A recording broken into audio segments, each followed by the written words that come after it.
Hey guys, welcome to one of the fastest growing sports YouTube channels out there, Gold and Blue Dude. And if you haven't already, go ahead and hit that like and subscribe button. I do college football videos every single day. That's what I do. So I'm back here in West Virginia, so that means you're gonna have a couple of car videos coming up. I don't like doing them, but that's how I gotta do it when I'm not in studio, so I apologize about that. So we all know that the ACC, the Big Ten, and the Pac-12 are announcing an alliance. It's pretty much just for scheduling purposes, but it's still a big deal. And the Pac-12 has come out and said that they're actually open to expansion. That might be the beginning of these other pieces that need to fall into place, falling into place sooner rather than later. So we might all know where the destinations of the current Big 12 teams, the remaining Big 12 teams, are going to be here in the near future. My biggest question is, with the SEC grabbing Oklahoma and Texas, did they ostracize themselves from the rest of college football?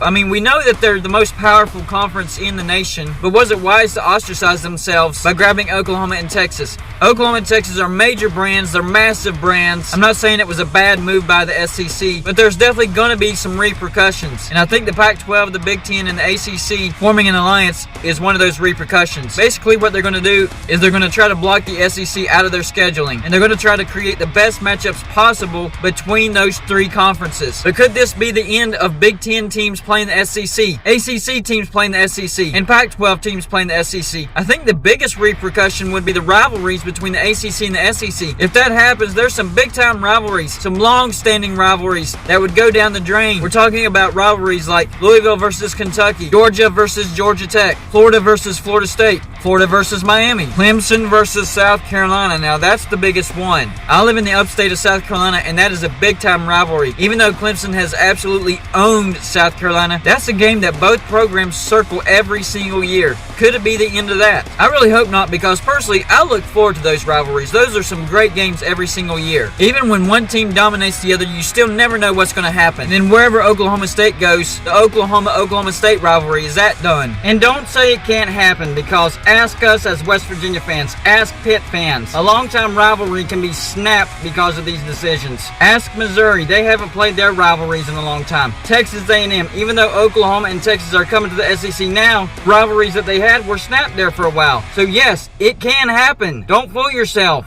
Pretty much the only remaining big-time rivalries would be in-conference rivalries for the SEC and the in-conference rivalries that the ACC and the Big Ten and the Pac-12 have with themselves. And then any other rivalries between the ACC, the Big Ten, and the Pac-12. Is that the direction that college football is going? And does the SEC even care if that does happen? That's my biggest question. So a lot of big-time changes can happen because of this alliance. And it all happened because the SEC went out and got Texas and Oklahoma. And don't get me wrong, I am not knocking the SEC for getting Oklahoma and Texas. Not at all. I think that's a great business decision. Those are some massive brands, and it'll definitely give the SEC even more clout than what they already have. But I think we all knew that some type of retaliation was coming, and I think this alliance between the Pac-12, the Big Ten, and the ACC is that retaliation. Now, the repercussions from it, I don't know. That's what we'll have to wait and see. I hope those rivalries don't go away, but there is a possibility that they could. Think about that, guys. I don't think college football is ever going to be the same now. Plus, with the Pac-12 announcing that they are open to expansion, I think they'll take Texas Tech and either Oklahoma State or Kansas State. The Big Ten will take Kansas and either Iowa State